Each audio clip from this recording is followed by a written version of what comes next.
在这个时间表里面有一句话弟兄姊妹们可以看一下这个说到以弗所5章16节说，要赎回光阴，因为日子邪恶。这世代的这个样式就叫我们浪费我们时间花在这个与神的基本没有意义的事上。所以我们今天盼望在学的时候这个能够在生活这个操练时间表，就是操练我们的性格的一部分能够来学习所以待会是要请弟兄姊妹们可以有点规划待会再跟弟兄姊妹有交通。那我们很快的就是带弟兄姊妹把这个纲要简单的顺过那主要呢是从这一本叫器皿的预备第一系列第4课讲到性格都是你对这篇里面有很多的要点想要更多的进入，我鼓励你们可以进到这一篇里面后面有信息的摘要，还有关于这个操练时间表这一本教会的扩增与开展这一本它里面第3篇这个李兄怎么教我们能够操练守住时间表，做好预算如果是姊妹们你们有兴趣可以有点的进入再来就是这一本叫做做主合用的器皿你们可能都有这本书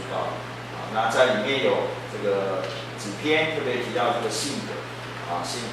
像第5篇还有第6篇这个都讲到性格，还有第9篇这几篇鼓励姊妹们如果是你们有这个书报或者在网络上都有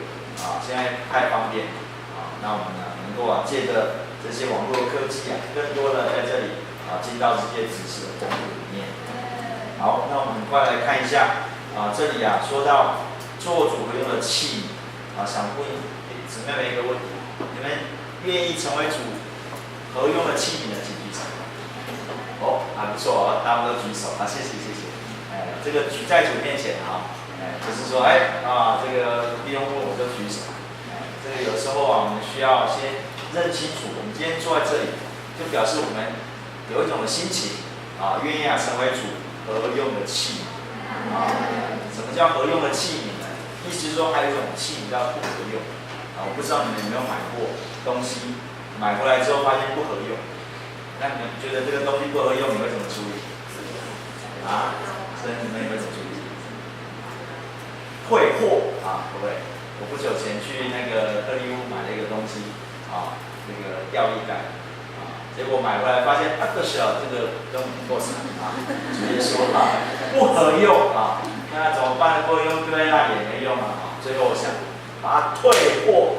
还好特利屋还可以让我退货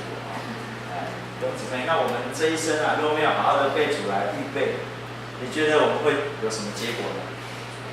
被退货有没有人喜欢被退货的没有感谢赞美主，希望我们在座每一个姊妹人是会被退货的我们都要成为主合用的器皿这个主真是看见圣恩姊妹哇，你是合用的器皿，看感谢主我们盼望在主面有这样的学习。那做主合用的器皿有一个很大的一块就是说叫我们能够操练规律准确的良好性格你要知道这个性格这个是一个很大的题目有没有姊妹们，你们在大学上课有没有教授开一堂课叫性格有吗？没有可是你要知道这个性格还是跟着你一辈子你的微积分你的刑法新分我告诉你都会过去等到你退休了这个都用不到了但是性格我告诉你是跟着你一辈子跟着你一辈子。以前不用这么说，他说这个要小心你的思想，你的思想会成为你的行为，然后小心你的行为，你的行为会成为你的习惯小心你的习惯，你的习惯会成为你的性格，小心你的性格，你的性格要决定你的一生这个代志大条这个你们我们在这里为什么要讲性格？因为它跟我们一辈子有关这个你的工作有退休的时候，但是性格是永远没有退休直到我们见主那这个性格非常的重要，也非常的关键特别是在教会生活里面我们的生活当中，若是没有一个好的性格，你会发现我们可能不是在那里建造，我们可能在那里拆所以盼望姊妹们，我们在这里来认识认识在圣经中到底怎么样来讲到如何有一个规律、准确的良好信德。那这里有几个经文几节经文我们来读一下。提后2章21节，我们一起读。所以人若洁净自己，脱离这些卑贱的，就必成为贵重的器皿，分别为圣，合乎主人使用，预备行各样的善事。我想这个是很熟悉的一个经文这里特别提到说感谢主，我们要成为这般被洁净的而且是脱离这些卑贱的这个器皿你要知道在前面提后前面有很多讲到关于卑贱的事，我们在这里就不说了最重要的是后面积极的一面，就是要成为贵重的器皿这个贵重这个字就说到性质跟性质有关你可以想一想，若是这个台子前面有这个10公斤的黄金在这里，10公斤黄金，然后在这里呢有10公斤的垃圾在这里，你觉得哪一个比较贵重当然是10公斤的黄金在这里贵重，这个就是性质的问题我们在主手中要不要成为贵重的器皿，就是你有多少的金那个金就是指的神的神圣性情所以我们要成为这个满了金以宝石在我们里面构成的器皿，就成为贵重的器皿。然后第二个就是分别为圣，分别就是地位的问题这个你今天你看见有一个器皿比如说这个是这个翠玉白菜弟兄姊妹知道什么翠玉白菜吗？知道吗这个翠玉白菜这个非常的贵重，所以它是在故宫博物院里面在博物馆里面陈列，非常的贵重。不是今天有个垃圾桶，垃圾桶你要放在哪里大概就是家里角落、厨房边这个地位上就完全是不一样那我们今天感谢主，我们这个不仅要成为贵重的，也要成为分别为圣这个叫我们能够成为一般被分别的人那合乎主人使用当然这个就是我们的主，那是我们的主人在那里叫我们能够让他来使用我们预备行各样的善事这个预备就说到这个训练在地上尤其我们现在在各个大学里面我们有各个科系都在训练你们成为以后在社会中各行各业的人才但是呢，在这里特别需要看见你要这个预备行各样的善事特别是与神经历有关的神建造的事在这里就需要受一种训练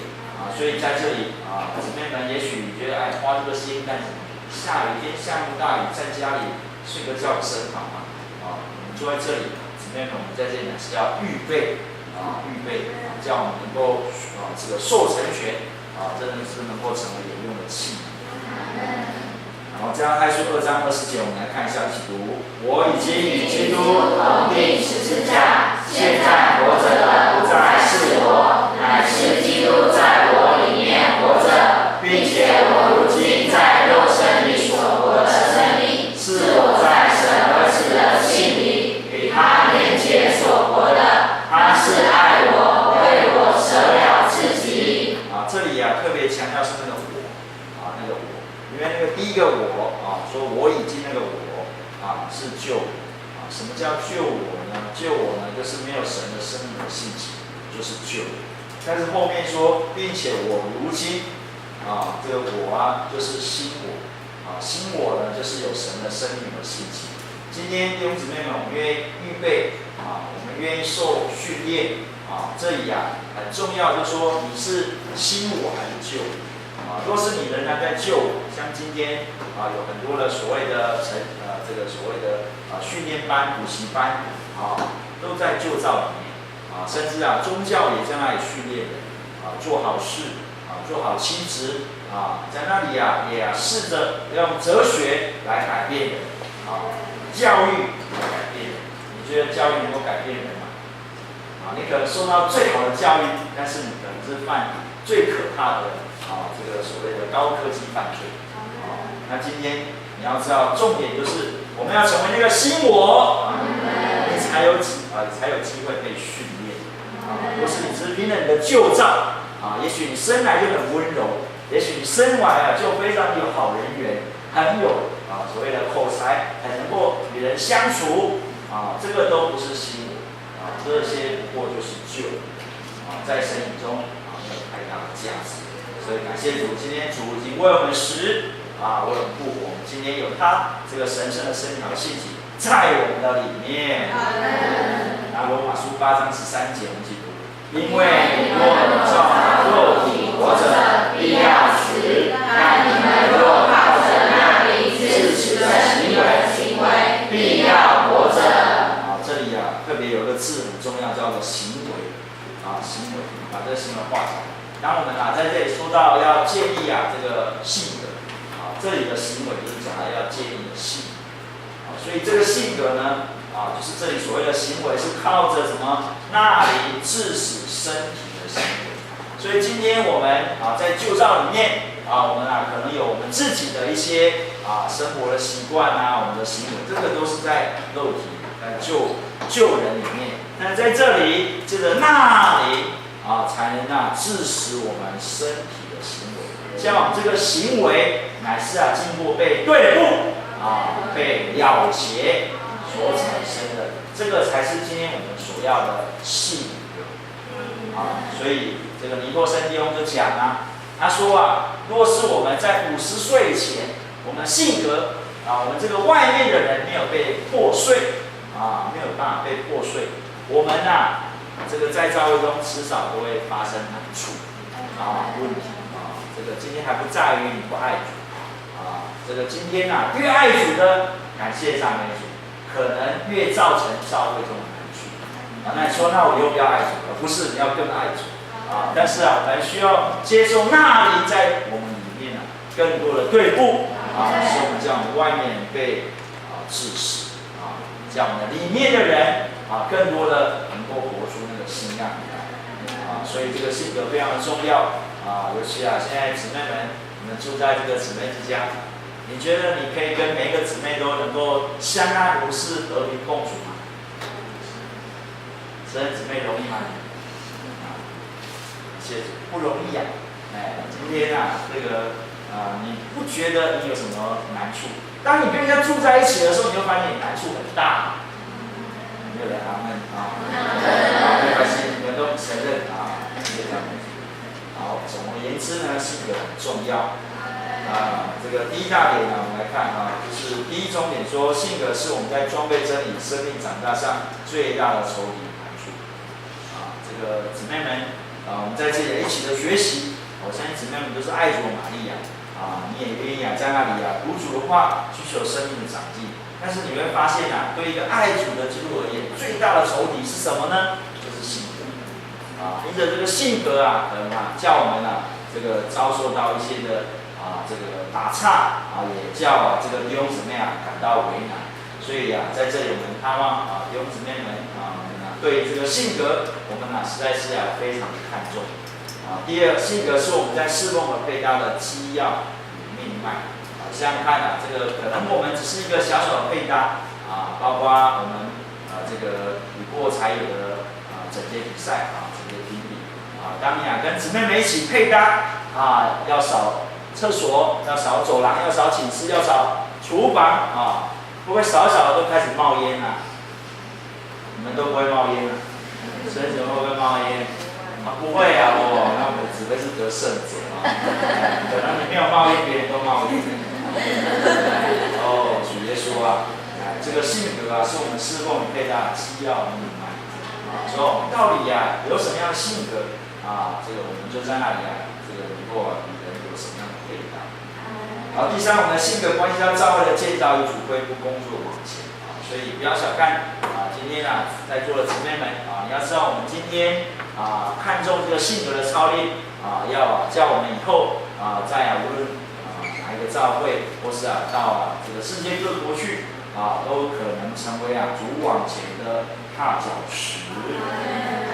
好，这个没有办法多讲第二，性格的意义，到底什么是性格呢？我们一起读第一中点，个性，人里面的所是，人天生的所是，天然的构成，包括救人活及生命天然而见于意见、眼睛和反应这个是个性。好，第二中点，性格，人外面的表现，里面的性显于外面的格，30%是个性、天性或生性，70%是习性，而见于生活形式与为人。所以我们看见我们自己的个性就是这些刚刚所提到的是占30%但是有70%是后天的。比如说我们今天在台湾我们生下来感谢主，我们就是一个台湾人我们有我们的习惯但是若是你是在美国出生的也许里面你有30%就是有这个所谓的台湾人的个性，但是呢，因着你在那个环境有70%的学习，你会看到很多在美国的 ABC 看起来跟你是一样的，可是呢，他的思想、他的行为跟你完全不一样，是不是这样？那今天问题在哪里呢？我们没有办法改变我们的出身我们都已经出生，在这里主要看见是我们后天这70%的习性这个是需要借着我们今天在这里看重来学习的对付。好，那怎么对付呢？第三，性格的对付，要对付个性，就是借着外面之人的破碎。我们读一下林后4章16节。所以我们不上反，反而我们外面的人虽然在毁坏，我们里面的人却日日在更新。这个外面的人你要知道是一天又一天这样毁坏。可是如果是我们里面感谢主，就是里面的人是指我们的人的灵我们需要更多的借着外面的破碎和对付，叫我们的灵要在那里日日得着更新这个是我们操练我们的性格非常的重要。然后再来这个借着活在十字架下这个刚刚我们已经读了这个活在十字架上，你要知道十字架不是叫我们受也不是只是当作装饰品。我知道有些人喜欢画一个十字架项链，觉得很漂亮那个不是装饰品。真正的十字架就是里面的十字架是要这样了结我们叫我们这个人真是能够在旧人里被了结成为新人所以罗马书6章6节，知道我们的旧人已经以他统一十字架使罪的身体失效，叫我们不再做罪的奴仆因为在十字架上已经被对付、被了结了姊妹们，你喜欢被十字架对付了结吗？喜欢的举手我想应该没有人喜欢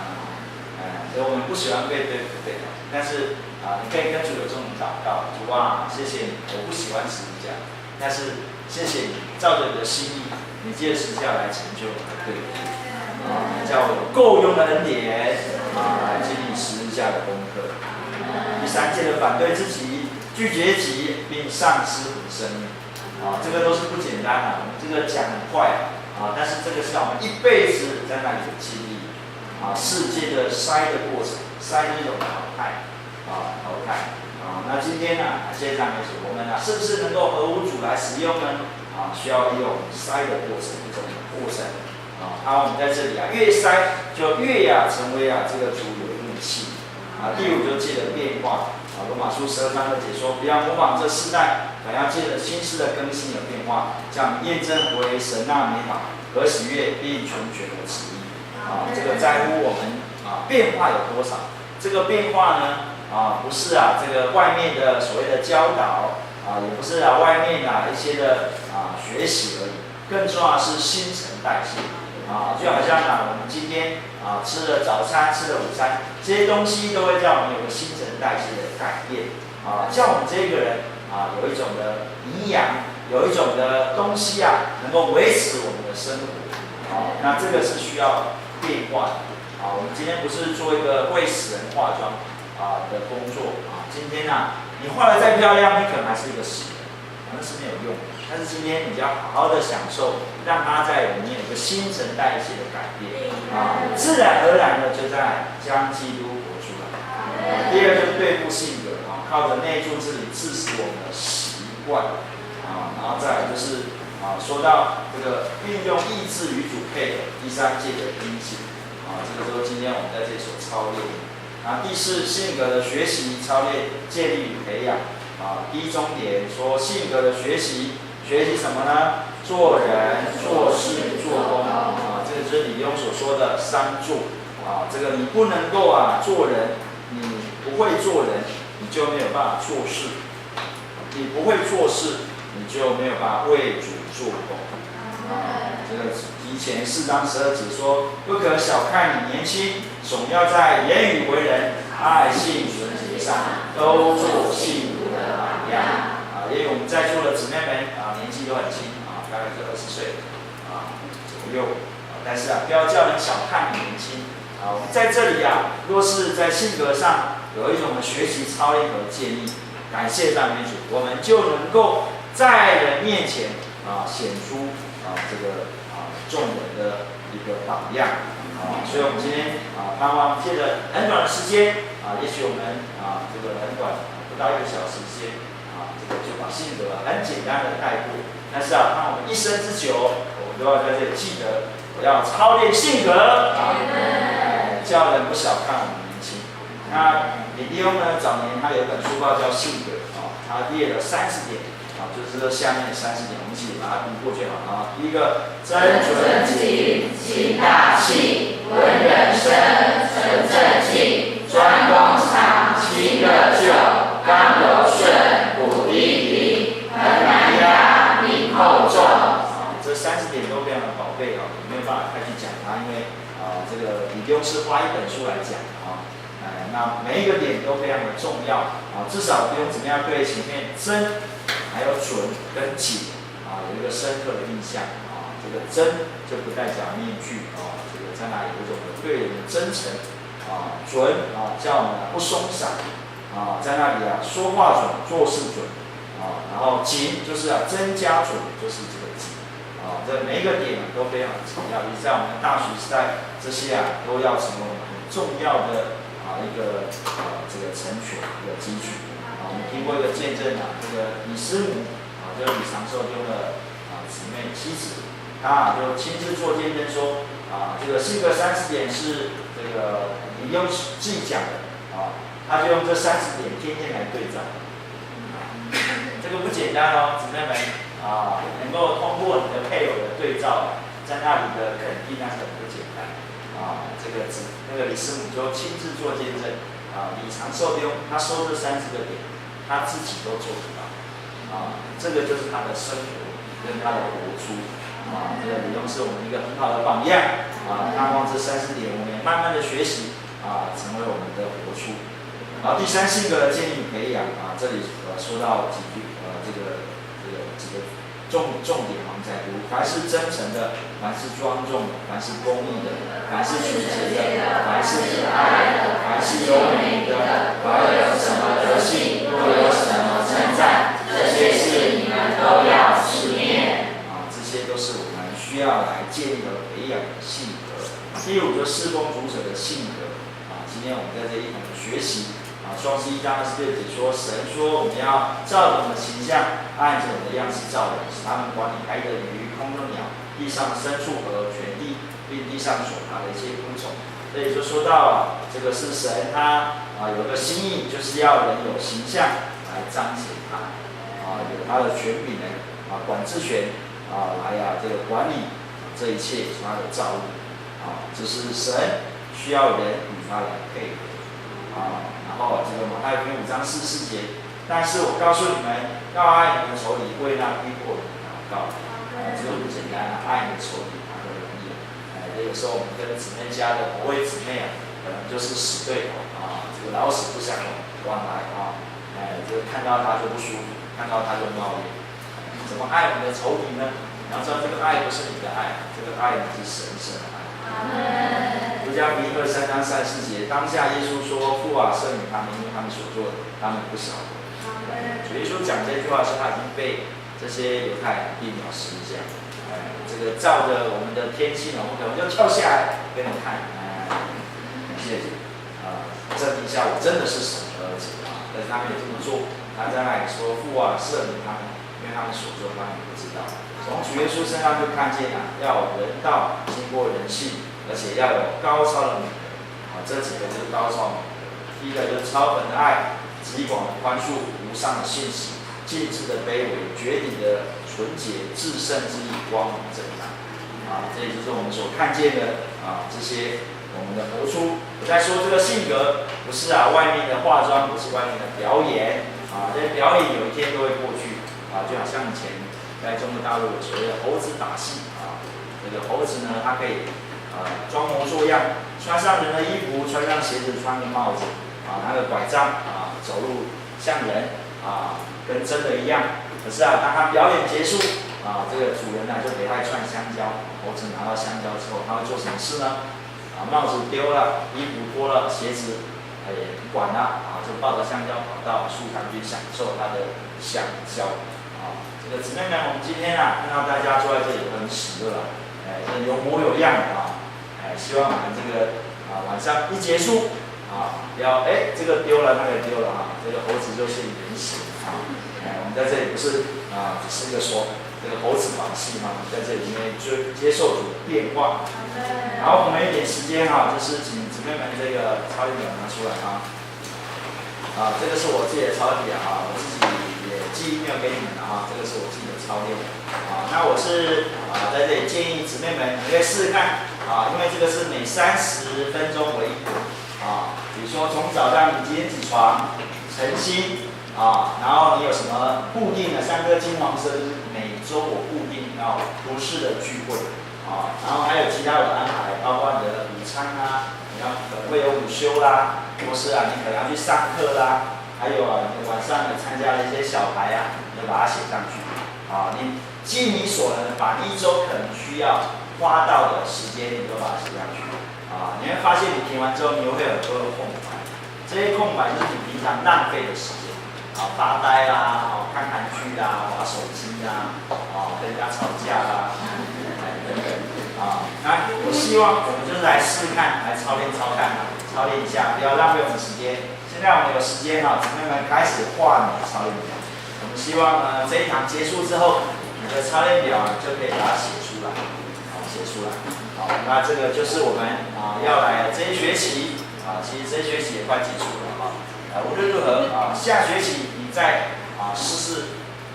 这个操练表我还是会寄给你们这个操练表每个学期你就能够这样操练。其实这个操练表是我大学时候我就自己操练，我大学那时候我就每个学期就画一张然后有什么空白的我就把一些要追求属灵书报啦、读圣经一些各方面的操练故事我都把它加上去。所以我从大学时代就开始操练这个对我帮助很大这个很多弟兄姊妹会跟我抱怨说我时间太少啦，害得我功课不好被当都是因为这个聚会太多姊妹们基本上我是不太相信这个这个我们常会怪主耶稣主耶稣会说我很冤枉这个你自己画一画，你真的有这么多时间是用来聚会吗？你可能发现你用了很多时间在很多无所谓的事上，浪费在很多无所谓的事上我希望姊妹们试试看画一画也许你会说我定了之后可能达不到或是做不来没有关系你有把它画出来之后，你尽力去实行也许你刚开始这个还是会漏东漏西的，没有关系，这个就是我们操练这个姊妹们都是你生来就会的那就不需要被成全就是我们在这里一起的受成全从我得救到现在感谢主我就尽力来操练我的时间表。我发现我因着这样的操练有很多的时间就叫我赎回光阴。那在这本书报姊妹们一边写我一边讲这个我上次也是念给弟兄们听这个我觉得在我们年轻的时候能够受这个帮助是非常有价值的。好，那你们一边写我一边讲给你们听。李用在这本书报讲什么呢？他说这个根据以弗所书5章15至17节说，不要像不智慧的人，乃要像有智慧的人，要赎回光阴，因为日子邪恶，说不要做愚昧人，却要明白什么是主的旨意。第一个他说要赎回光阴，赎回光阴就是赎回时间，赎回光阴最好的方式请听就是制定一张时间表。这个是李用亲自在这里帮助我们。他说以学校教育为例，若没有一张时间表，很容易就浪费时间，很有可能就是浪费时间。所以不过这个就有一套的教育制度，从幼稚园、小学、国中、高中、专科、大学到研究所、博士班，世界各国几乎没有例外，都是照着这个制度，因为这是从经验中找出的定律。好，那这里也说到说这个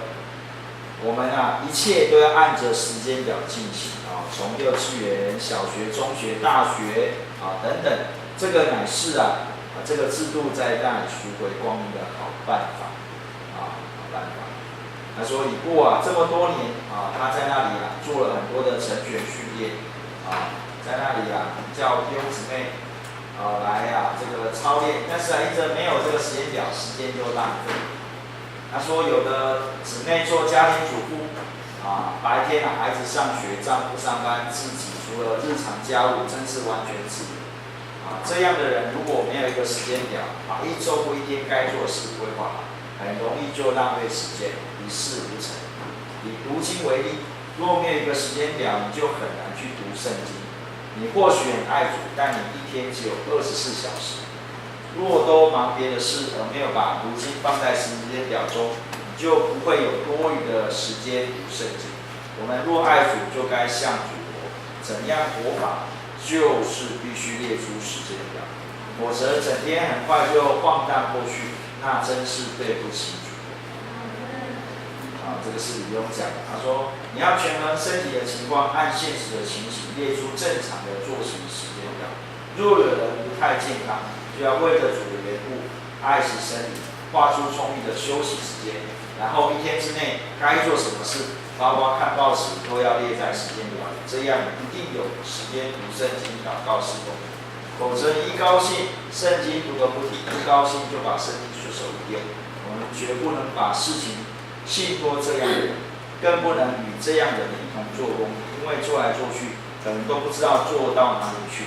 这样不仅不能做好事情，更是无法侍奉主。接下来是李用的见证，他说：“我刚出来侍奉主时非常繁忙，就因着时间安排的功课没有学好，所以常常收到信却没有时间复习。等到复信时，头一句话往往就是道歉说我因为太忙，所以没有立刻复你的信。刚开始写的时候，良心还算过得去，以后越写良心越不安，就问自己说：你真忙吗？你说谎话，你哪里忙？你只是因为时间没有规划。以后我延误复信时，就不敢说忙，只说对不起，到现在才能回复你。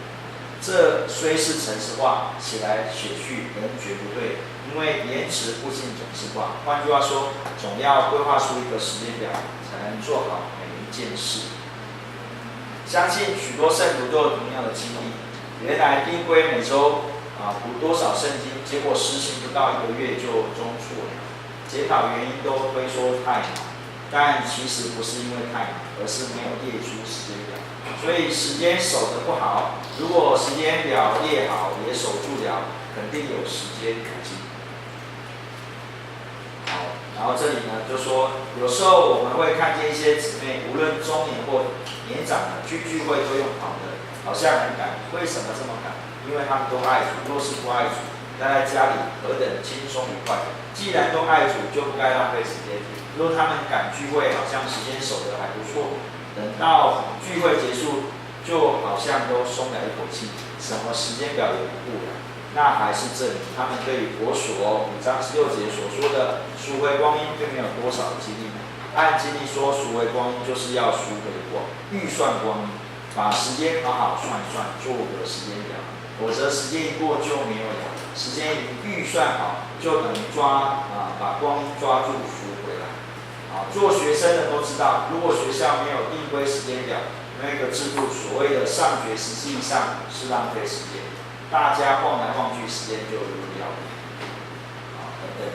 所以他在这里李东他就帮助我们要好好的去一周又一周逐步要学到一个东西，就是要赎回光阴。每上一堂课，他们就要赎回一部分的光阴。因此，所谓的赎回光阴，就是守住时间表，按表行事。我想这几天今天这个大家按表行事还有这个写你的这个报告时间等等这个就是按表行事教我们能够赎回这样的光阴这个我相信今天虽然大家可能很忙碌可能这个忙来忙去，但是无论如何总是守住了时间表，按表行事，就赎回一些光阴。那李弟兄接着说，许多年轻人读书时间还能守得住，等到毕业后就放松了。我曾看过一个小姊妹，求学时期时间守得真好，半分钟都不差。等到毕业后，无论怎么催赶，也无法使她从床上起来赶上聚会。特别是寒暑假期间，许多学生都不按时间表做事，结果时间都飞逝了。所以我们若真爱主，就必须有个时间表，好好预算我们的时间。你要知道，神的创造完全是根据时间表。以创世1章为例，一再提到有早上有晚上有早晨，这就是一种时间表。神没有说因为它是万能就不需要时间表。若是神创造天地，说有就有，然后造成之后就轻松休息，经过一段时间才说要有动物，于是动物就创造出来。如果神是这样随意的创造，就不知道要用多少日子。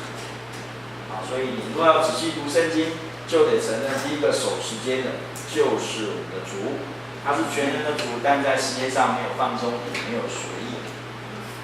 这个就是我们弟兄这里特别提到的。好，那我们在这里看到这个是我们所有神的儿女需要有这样的操练需要有时间表，争取时间赎回光阴需要有时间表。这个鼓励姊妹们可以有机会来读一读让我们能够得着帮助。这个有没有姊妹们已经把你的时间表写好的？有需要的请举手。有没有？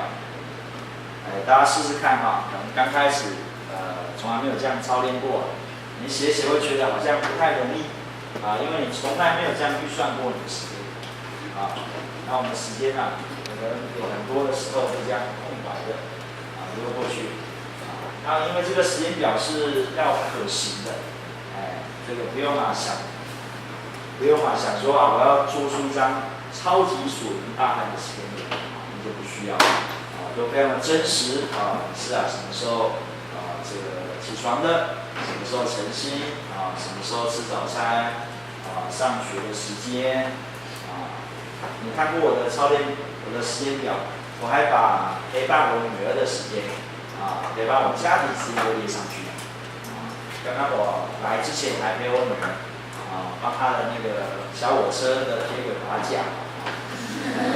给她玩小火车这些当然就是这个需要做人子但是无论如何你要计划时间表。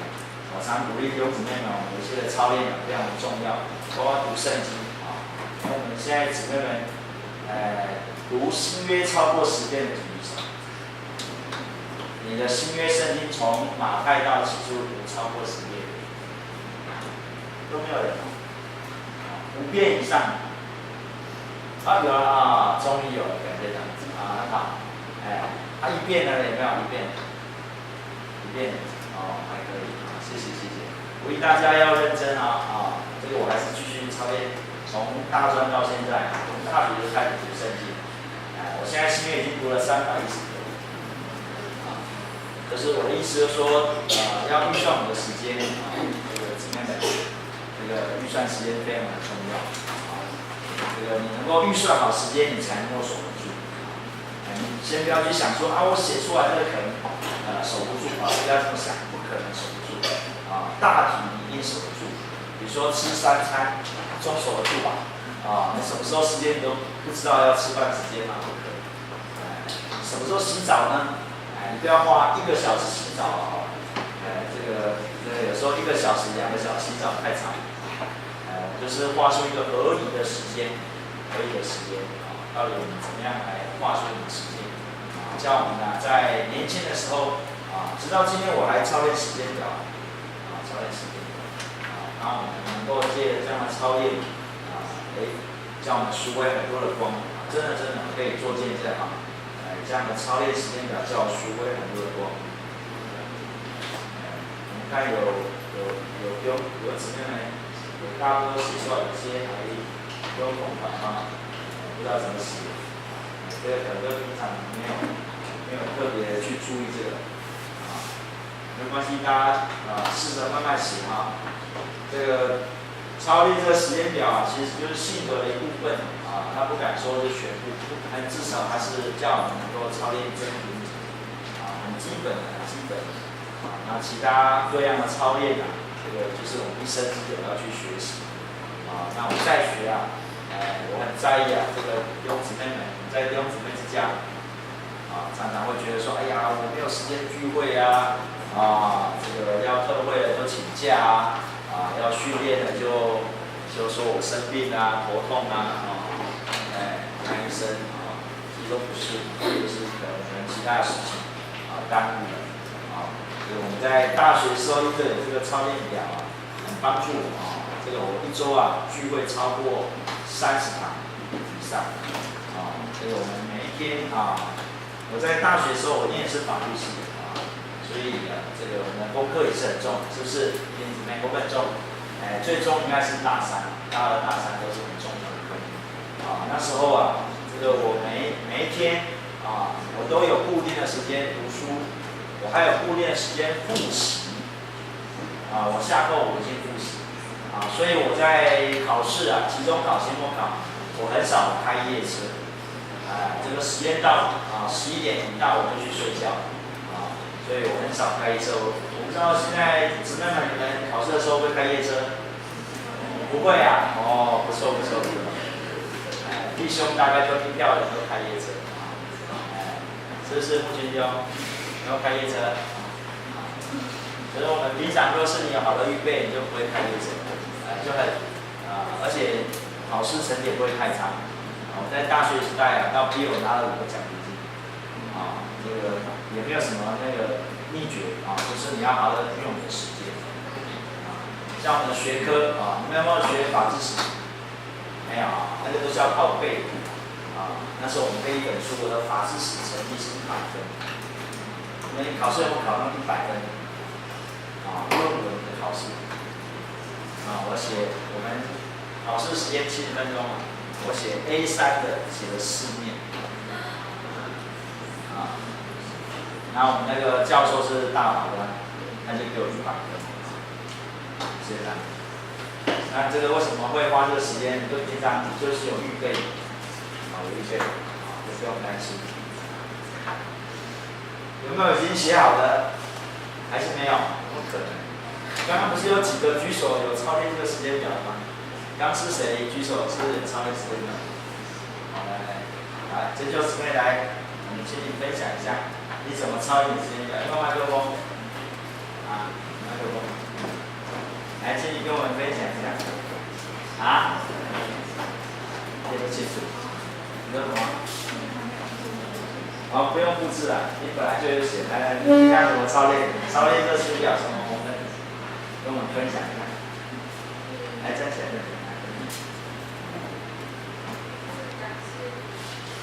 虽然有自己制定一个时间表，可是还是在操练能够就是尽可能的照着时间来完成所划分的那个时间。感谢主，那就是都会先把晨星，还有我们这家晚岛，还有各项聚会，还有一些上课的时间。就是这些已经固定好的时间，然后写上去。然后就是可能小杨的时间，就是陪他晨星的时间比较不稳定，不过还是会画一些，就是画出这些时间来，就是陪他们。但如果不行的话也没有关系，就是传完简讯之后就可以，就就是有别的时间来利用，所以你在想要晨星的时间或是晚祷的时间也会空出来。然后就是有画舞蹈的时间，就是我们可能会午休，然后起来的时候就是都会很死沉，这时候就需要也是一样，就是早上起来之前，你都要起来之后你要晨星，午休起来的时候也要舞蹈。阿门。然后就是感谢主，然后也希望我们在就是吃饭这样子，每天要固定要吃饭的时间也是需要固定下来。阿门。然后就不要花太多的时间想说要花什么时候，或者是要去哪里。阿门。不要太远，就是要抓住好我们的时间。阿门。然后读书时间的话，就是希望能够在就是白天就是没有课的时候，就是有读书，因为晚上的时候可能心情会比较混乱一点。然后晚上就是那种比较混乱的时间，就是来做内务整洁。然后感谢主，就是差不多是这样。还在操练，好好的学习。阿门。好啊，没问题，开始操练。以前有弟兄跟我们这样教导，他说一个性格差的人，一个松散的人，一个懒惰的人，连撒旦都不要。